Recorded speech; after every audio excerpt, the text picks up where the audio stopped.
As we talked about yesterday on the program, the National Defense Authorization Act, which is a major piece of legislation, it passes every year. It is the measure that funds the troops. However, oftentimes, especially what we've seen lately, is that it is laden down with social experimentation of the left, their agenda, which eclipses what the bill is all about, national defense. And one of the measures that was in the bill that was finally removed because of strong opposition from conservatives, resolute opposition, I should say, was forcing women to register for the draft through the Selective Service. Now, we talked about we're all about women serving, not a problem. My daughters wanted to serve. I would encourage them to do that. That's not the issue. The issue is the left was using this, as they have with so many other aspects of the military, to blur the lines of gender.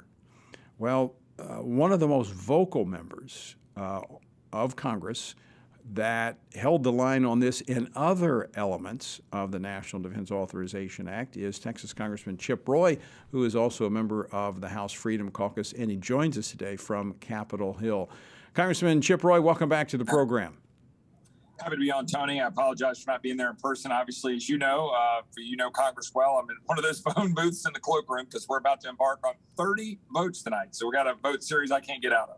I completely understand. I tell people all the time, like they say with live programming, never do live programming with children, animals, or politicians. So, right. But we appreciate your leadership on the National Defense Authorization Act because you were successful in removing. I mean, you voted against the measure because there's still problems in it, but you, because of your leadership, you were able to get a lot of the most egregious measures removed from that bill. Tell us about it. Well, Tony, I appreciate you saying that about me, but let me just be clear. We wouldn't have been able to do that without the strong support of conservative grassroots across the country, Family Research Council, notably and in particular, and your willingness to score it. That cannot be overstated, the extent to which that was helpful.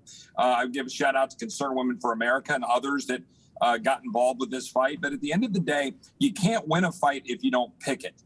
And that's the thing that I want everyone to understand is the message. As we head into the remaining of this year, of the one more year of this Congress, we have elections next November, and we look forward to 2023. We got to remember that if you don't pick the fight, you can't win it. And this is one that everybody just gave up on. They said, well, the forces of political correctness are going to win. We can't win this. Too many Republicans already supported it. But we laid into this fight. We wrote op-eds. We went to the floor. We spoke. We did social media. Family Research Council echoed that, and you did a lot of great work. National Review did some good stuff. A lot of my Freedom Caucus colleagues got in the fight. And at the end of the day, lo and behold, we were able to win this fight. Now, we got to keep fighting. But we were able to win this time and prevent our daughters from being drafted, along with also standing up against vax mandates, standing up against an office of extremism, which would be used for nefarious purposes, and to try to push back on some of the worst parts of gender identity stuff and other provisions. We weren't completely successful, which, as you note, is why I voted no in the end, because there were provisions in there I still couldn't support. But it's a vastly improved bill because of our work. Well, Congressman, I want to underscore something you just said a moment ago, and that is that we can't win if we don't fight. And the fact that you took a stand, and I want to underscore this, that the National Defense Authorization Act is almost like this sacrosanct piece of legislation. You have to support it. In fact, you took grief from your Republican colleagues for opposing it, even in the early stages when all of the bad stuff was in it. But you went further. You challenged the leadership of the Republican Party in the Congress that if they supported this, you could not support them for leadership positions, given how bad the measure was before it was cleaned up.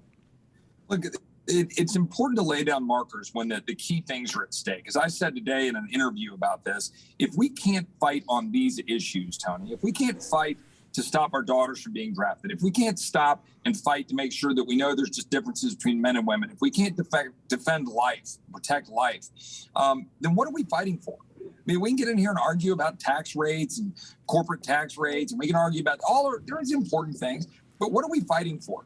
You got to pick a fight in order to win it.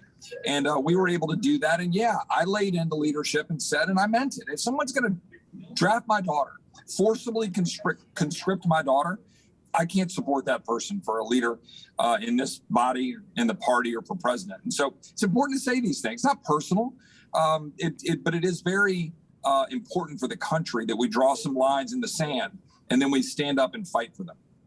Yeah, and you know what? It doesn't happen every time, but when we're willing to go to the mat for these, I think, core principles, these are core principles that are worth fighting for. Now, I'm not for rolling up your sleeves and going out back every time something doesn't go the way you want it to, but there are some things that are worth fighting for, and when you do that, oftentimes you prevail. In this process, rarely do you get everything you want, but you certainly can make things better, and I commend you for being willing to do that.